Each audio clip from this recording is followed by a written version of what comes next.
আসসালামু আলাইকুম ওয়া রাহমাতুল্লাহ। ওয়ালাইকুম আসসালাম ওয়া রাহমাতুল্লাহ। গত সপ্তাহে আমাদের মসজিদে ইমাম সাহেব বলছে যে সালাম দিলে 10 নেকি, উত্তর দিলে 10 নেকি। কিন্তু আমরা অতদিন জানতাম সালাম দিলে 90 নেকি, উত্তর দিলে 10 নেকি। এখন আপনি সঠিক ফয়সালা। কোন মসজিদের ইমাম সাহেব বলছে এটা? বাইতুন নূর জামে মসজিদ। কোন এলাকায়? এটা আমাদের এলাকায়। আচ্ছা শুনেন, আমার যতটুকু জানা আছে সেই জানা অনুযায়ী উত্তর দিব। এর চেয়ে বেশি যদি কেউ জানেন আমাকে জানাইবেন। কিন্তু আপনাদের বলছি সালাম দিলে 10 নেকি কথাটা এটাও ঠিক না, উত্তর দিলে 10 নেকি ওইটাও ঠিক না। এখানে কথা আছে। কেউ যদি এইটুকু সালাম দেয় আসসালামু আলাইকুম তাহলে 10 নেকি, এরপরে যদি আরো একটু বাড়ায় ওয়া রাহমাতুল্লাহি তাহলে আরো 10 নেকি, এরপরে যদি আরো বাড়ায় ওয়া বারাকাতু তাহলে আরো 10 নেকি। উত্তরের ক্ষেত্রে ঠিক সেম, ওয়া আলাইকুম আসসালাম 10 নেকি, ওয়া রাহমাতুল্লাহি আরো 10 নেকি, ওয়া বারাকাতু আরো 10 নেকি। তাহলে শুধুমাত্র 10 নেকি ফিক্সড করে বলা যাবে না, আপনাকে এইভাবে বুঝিয়ে বলতে হবে।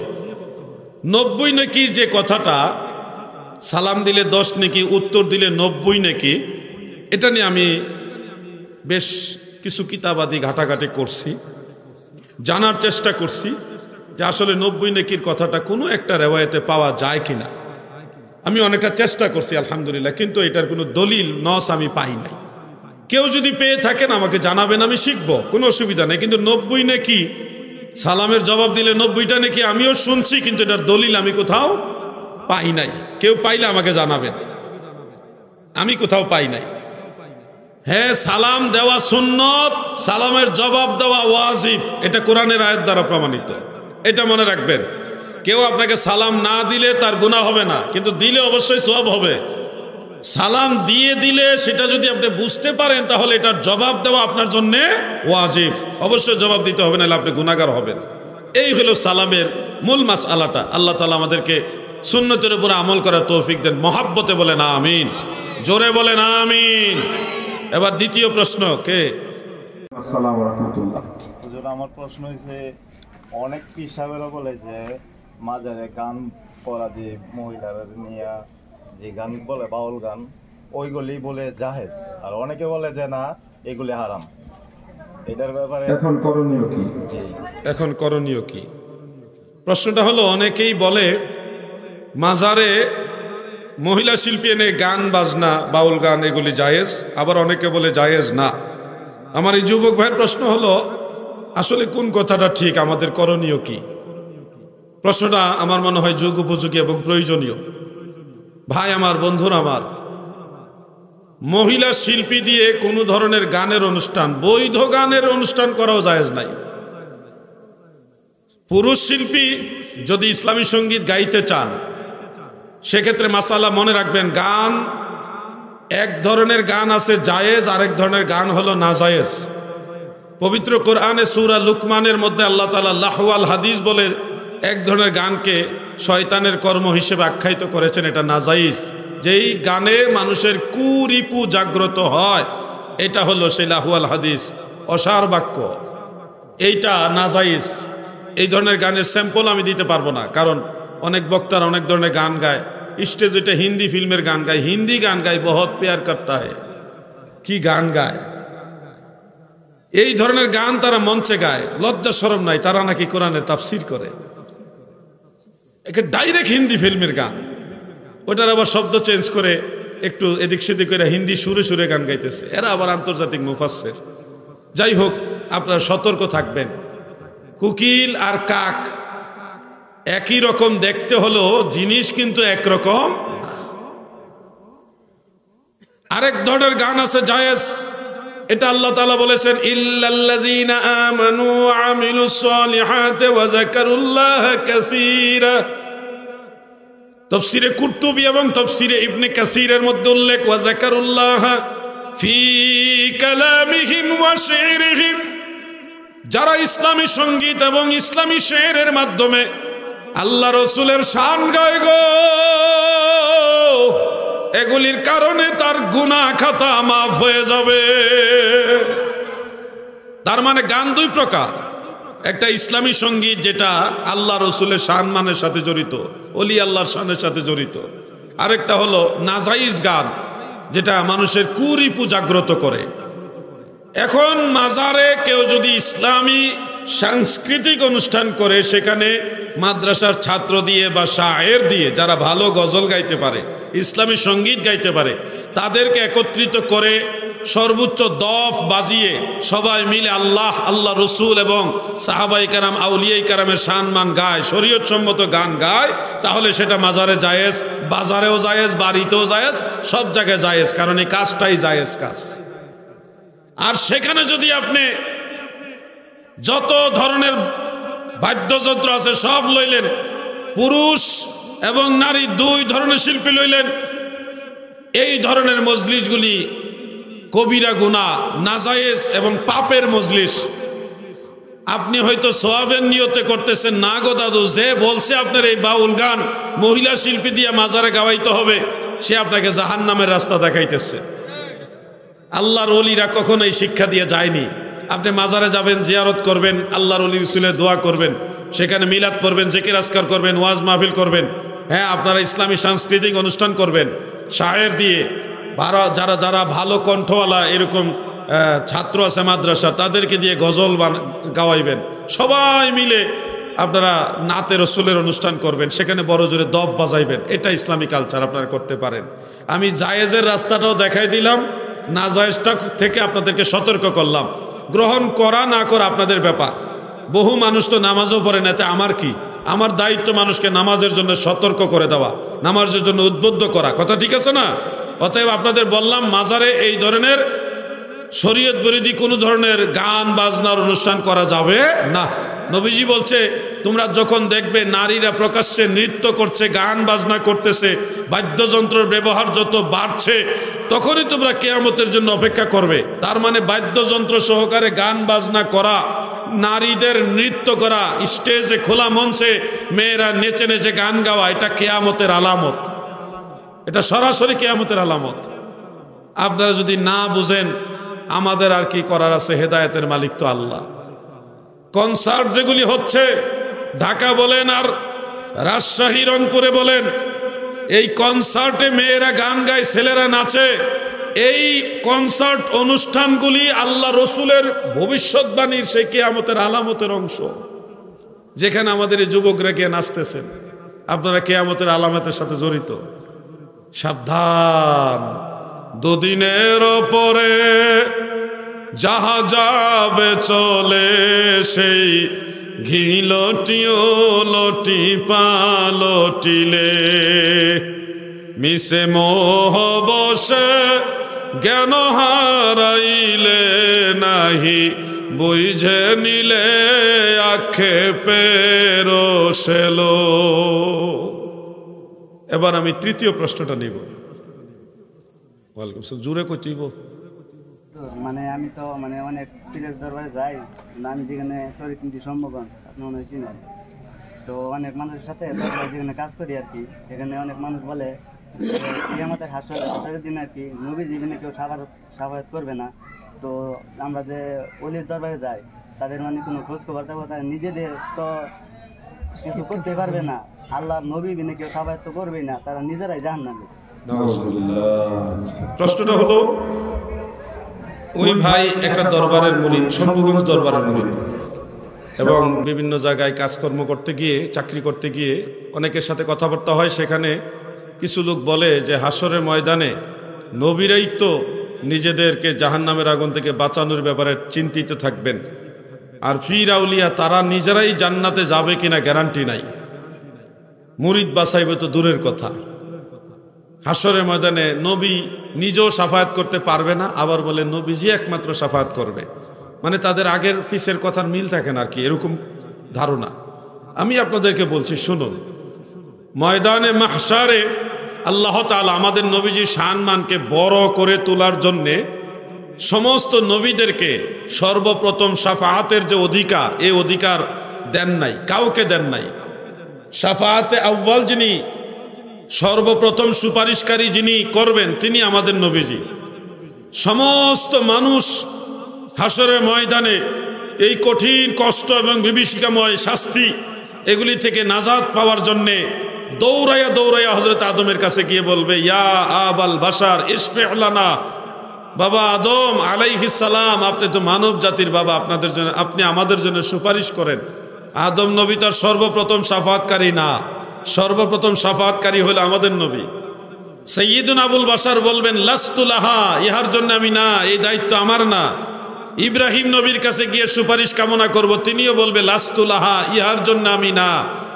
নবীরা কিন্তু বলবে না যে আমি শাফায়াত করতে পারবো না, এটা বলবে না, বলবে এই দায়িত্ব আমার না। কথাটা বুঝতেছেন না আপনারা? লাস্তু লাহা, ইহার জন্য আমি নই, এই দায়িত্বের জন্য আমি নই। মূসা নবী তিনিও বলবে লাস্তু লাহা, নূহ নবী তিনিও বলবেন লাস্তু লাহা। নবীদের ধারে ধারে ঘুরবেন, সবাই বলবে এই দায়িত্ব আমাদের না। সর্বশেষ ঈসা নবীর কাছে গিয়ে যখন আমরা বলবো, তিনিও বলবে লাস্তু লাহা, এই দায়িত্ব আমার না, তবে আমি জানি এই দায়িত্ব রাহমাতুল লিল আলামিন নবীর। আমার দয়াল নবী বিনে গো আপন বলতে কেহ নাই সংসারে। ওই সময় মানুষের ভিতরে এই অনুভূতিটা আসবে, এই হাসরের ময়দানে আমার নবী ছাড়া উপায় নাই। তখন সবাই নবীজির কাছে যাবে, গিয়ে বলবে ইয়া রাসূলুল্লাহি ইশফিউ লানা, নবী গো আপনি আমাদের জন্য শাফাআত করুন। তখন নবীজি বলবে আনা লাহা, ইহার জন্য আমি, এই দায়িত্ব আমার। সুবহানাল্লাহ বলেন। এরপরে নবীজি শাফাআত করবে, তারপরে অন্য নবীরাও শাফাআত করবে। ইয়াশফাউ ইয়াউমাল কিয়ামাতে সালাসা, তিন শ্রেণীর লোক হাসরের ময়দানে সুপারিশ করবে। এক নম্বরই হলো আল আম্বিয়া ও সুম্মাল উলামা ওয়া সুম্মা শুহাদা। প্রথমে হলো নবী রাসূলরা সুপারিশ করবে, তারপরে যারা আল্লাহর রাস্তায় শহীদ হয়েছে তারাও সুপারিশ করবে, তারপরে যারা আলেম, মুত্তাকি আলেম, যারা আল্লাহর ওলি, যারা, অনেক আয়াত আছে। যেমন একটা আয়াত আপনারা নোট করতে পারেন, সূরা মারিয়াম। এই আয়াতটা আপনার মুখস্থ রাখতে হইব। সূরা মারিয়াম, মারিয়াম সূরার মন থাকতো না? আপনাদের এলাকায় তো অনেক মেয়েদের নামও আছে, মরিয়ম আছে না? মারিয়াম সূরার ৮৬ নম্বর আয়াত আপনারা বের করেন, আমি নিজে দেখাইতে চাই আপনাদেরকে। বের করেন সূরা মারিয়াম ৮৬ নম্বর আয়াত। বাইর করেন না কেন? মুশাহিদিন মোবাইল টিপতারেন, বাইর করেন। সূরা মারিয়াম বাইর করেন, ৮৬ নম্বর আয়াত। ৮৬ ৮৭ দুইটা বাইর করেন, বাইর করেন। বাইর করে কইেন যে হুজুর বাইর করছি। একজন হলে কই তুইব, একজন হলে আমি দেখাই দিয়ে যাবো আজকে। সূরা মারিয়াম ৮৬ ৮৭ দুইটা আয়াত বের করেন, বাইর করে কইবেন যে হুজুর বাইর করছি। সারাটা দিন মোবাইল টিপতারে, এখন বাইর করতে না। বাইর কর, আপনি মোবাইলই নেই এত, আপনি বাইর করলেন কেমনে? হ্যাঁ, কাঁচা মিছা কথা।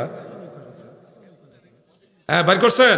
দেখেন একটা আয়াত, আল্লাহ তাআলা বলেছেন বিসমিল্লাহির রহমানির রহিম, লা ইয়ামলিকুনা আশ-শাফাআতা ইল্লা মান ইত্তাখাযা ইনদার রহমানি আহদা। অর্থ হলো, আপনি অনুবাদটা দেখে নিতে পারেন, লা ইয়ামলিকুনা আশ-শাফাআ, কেউ সুপারিশের মালিক হবে না, ইল্লা, তবে, মান ইত্তাখাযা ইনদার রহমানি আহদা, যারা রহমানের সাথে অঙ্গীকারাবদ্ধ, আল্লাহর সাথে যার সম্পর্ক রয়েছে, প্রেমের বন্ধন, অঙ্গীকার রয়েছে, তারা ব্যতীত। তার মানে হাসরের ময়দানে কেউ সুপারিশ করার ক্ষমতা নাই, শুধুমাত্র তারা ব্যতীত যারা আল্লাহর বন্ধু, যারা আল্লাহর বন্ধু। তাহলে দেখেন আল্লাহর বন্ধু কারা? নবী রাসূলরা হলো আল্লাহর বন্ধু। যারা আল্লাহর ওলি, ওলিউল্লাহ, যে আমরা বলি না ওলি আল্লাহ, ওলি কার? আল্লাহর, এই জন্য বলি ওলি আল্লাহ, আল্লাহর ওলি মানে আল্লাহর বন্ধু।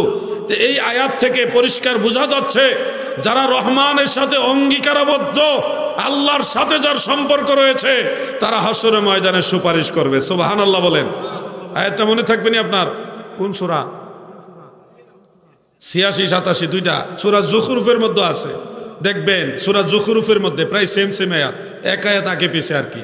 সূরা যুখরুফের মধ্যে প্রায় সেম ওয়ালা ইয়ামলিকুল্লাযিনা ইয়াদউনা মিন দুনিহি, এইভাবে আয়াতটা রয়েছে দেখবেন। ইল্লা মান শাহিদা বিল হাক্কি ওয়া হুম ইয়ালামুন, এটা সূরা যুখরুফের মধ্যে আছে। অর্থাৎ আল্লাহ তাআলার হক সম্পর্কে যারা সাক্ষ্য দেয়, আল্লাহর নবী রাসূল আউলিয়া কারাম যারা, তারা হাসরের ময়দানে সুপারিশ করবে। আর তারা বলতেছে আল্লাহর ওলিদের নিজেদেরই খবর থাকবে না, তারাই তো জাহান্নামে যাইবো বা জান্নাতে যাবে কিনা গ্যারান্টি নাই। শোনেন, আল্লাহর ওলিদের মর্যাদা কি সেটা আপনারা পরে ভাববেন, আপনারা আগে নিজেদের সম্পর্কে ভাবেন। আপনারা যদি মুমিন হয়ে থাকেন, অবশ্যই আমি বিশ্বাস করি আপনারা মুমিন। এই মুমিন হয়ে যদি মরতে পারেন, আল্লাহ তাআলা বলেন ওয়াবাশশিরিল মুমিনিনা বিআন্না লাহুম মিনাল্লাহি ফাদলান কাবীরা। ওয়াবাশশিরিল মুমিনিন, হাবিব আমার মুমিনদেরকে সুসংবাদ দেন, বিআন্না লাহুম, অবশ্যই মুমিনদের জন্য রয়েছে মিনাল্লাহি ফাদলান কাবীরা, আল্লাহর তরফ থেকে অনেক বড় দয়া। সুবহানাল্লাহ, সুবহানাল্লাহ বলেন। আপনারাই জান্নাতে যাবেন, সুসংবাদ দিতেছে আল্লাহ। আপনারা যদি ইমানদার হয়ে মরতে পারেন, আল্লাহ আপনাদের বলতেছে আপনারা জান্নাতে যাবেন। শুধু জান্নাত না, আল্লাহ বলছে শুধু জান্নাত দেব না, বড় ধরনের অনুগ্রহ দয়া আমি আল্লাহ তাদেরকে করব। সুবহানাল্লাহ বলেন। যেখানে আপনাদের গ্যারান্টি আছে জান্নাতে যাবেন, তো আরো আল্লাহ তাআলার অনেক দয়া পাবেন, আর সেখানে আল্লাহর ওলিরা জান্নাতে যাবে কিনা গ্যারান্টি নাই। এই কথাটা আপনি কিভাবে বলেন? কথা বুঝেন নাই নাকি? আপনাকে নিজেদেরকে এত হালকা মনে করেন? আল্লাহ আপনাদেরকে অনেক ভালোবাসে, এই জন্য আখিরি পয়গম্বরের উম্মত বানাইছে। নাইলে নূহ নবীর উম্মত বানাইতে পারতেন, ওই ইদ্রিস নবীর উম্মত বানাইতে পারতেন। আল্লাহ রাহমাতুল লিল আলামিন নবীর উম্মত বানাইছে। তো এইটা কি আল্লাহর দয়া না? আপনাদের প্রতি আল্লাহর দয়া না? এরপরে দেখেন, আপনি সুবহানাল্লাহ বলে একবার, আর সওয়াব লেখা হয় সর্বনিম্ন 10 বার। যদি আর একটু মহব্বত বাড়ায় দেন, তাহলে এই একবার সুবহানাল্লাহর সওয়াব হয়ে যায় 70 বার। যদি আর একটু মহব্বত বাড়ায় দেন, তাহলে একবার সুবহানাল্লাহর সওয়াব হয় 700 বার। যদি এই সুবহানাল্লাহর মহব্বত আরো বাড়ায় দেন, তাহলে এটার সওয়াব কোনো সংখ্যায় রাখবে না। আল্লাহ তাআলা বলে বেগাইরে হিসাব, আমি বেহিসাব সওয়াব দেব এটা। কিন্তু আপনি বলছেন একবার, বলছেন কয়বার? একবার। আপনাকে বাড়াইতে বাড়াইতে আল্লাহ বলে বেহিসাব দেব আমি। এটা কেন দিবে? আল্লাহর হাবিবের কারণে। আপনার কি মর্যাদা, আর সেখানে আল্লাহর ওলিদের অবস্থা কোথায়? চিন্তা করেন। তোমরা দেখো গো আসিয়া, ভাজা ডিমে তাজা মুরগি বানাইছে আউলিয়া। শুনলে তো মনে করেন এরা পীর আউলিয়ার কিচ্ছা কয়, বাপদাদার কাহিনী কয়। ওনারা সাইদি সাহেবের গল্প স্টেজে করলে এটা বাপদাদার কাহিনী হয় না। আমরা গাউসে পাক আব্দুল কাদের জিলানী, খাজা মঈনুদ্দিন চিশতি, বাবা শাহজালাল ইয়ামানি, আল্লাহর ওলিদের কথা বললে হয়ে যায় এটা বাপদাদার কাহিনী। কি আজীব ব্যাপার। আমরা বলছি না যে আলেমদের কথা বলা যাবে না, বলবেন। আলেম ওলামা ভালো কিছু করে গেলে সেটা আপনি আলোচনা করবেন, তার মানে এই নাই যেটা বাপদাদার কিচ্ছা কাহিনী হয়ে গেছে। আমরা আল্লাহর ওলিদের কথা বলি, বলে মানুষকে শিক্ষা দেই, মানুষকে ইসলামের প্রতি উদ্বুদ্ধ করি। ভাজা ডিমে তাজা মুরগি বানাইছে আউলিয়া। গাউসে পাকের দরবারে এক লোক ডিম হাদিয়ে দিছিল, দিয়া পরে আবার এসে হুজুর আমার ডিমটা ফেরত দেন। নারায়ে তাকবীর, নারায়ে রিসালাত।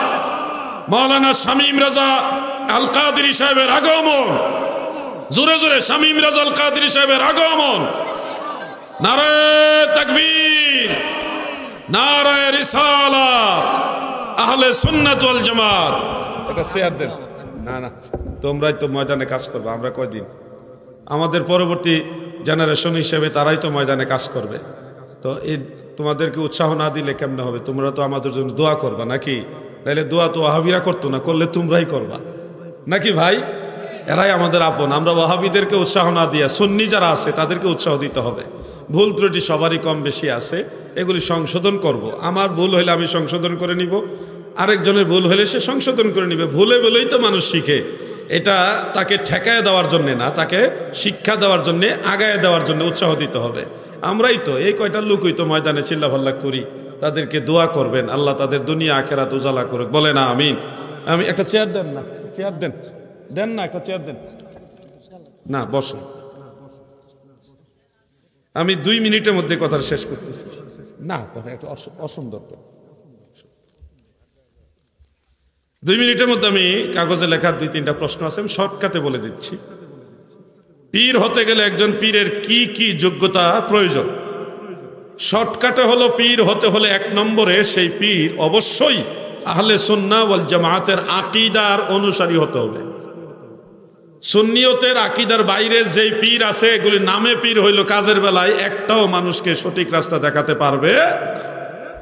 দ্বিতীয় হলো, পীর হতে হলে রাসূল করিম সাল্লাল্লাহু আলাইহি ওয়াসাল্লাম যে তরিকা আমাদের কাছে রেখে গেছেন সেটা সম্পর্কে ওনার জ্ঞান থাকতে হবে এবং আমলও থাকতে হবে।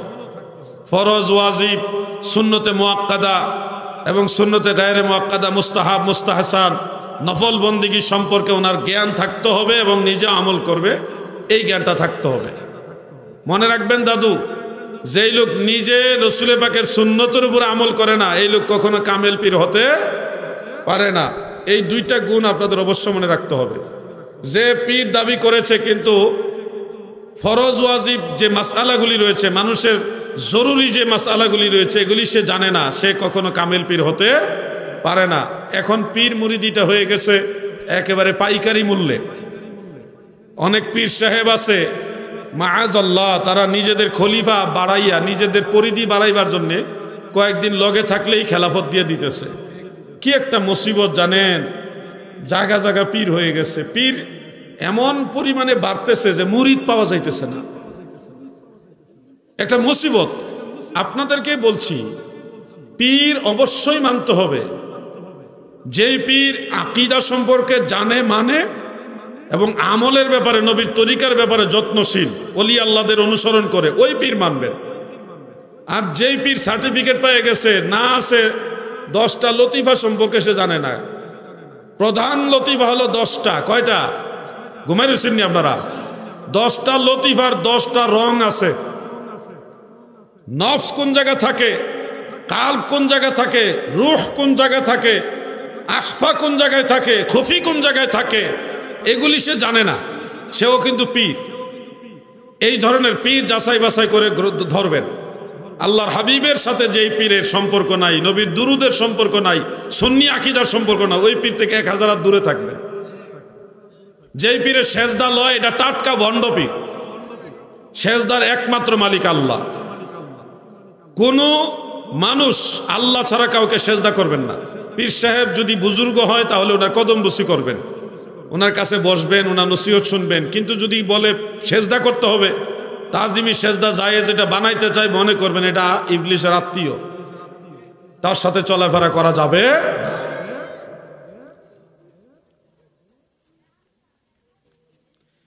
রজব মাসে বিভিন্ন জায়গায় খাজা বাবার উরুস এর নামে বাউল, এটা উত্তর হয়ে গেছে, শেষ। এটা উত্তর হয়েছে তো, ওই যে ওই ভাই প্রশ্ন করলো না সরাসরি, এটা উত্তর দিয়ে দিছি।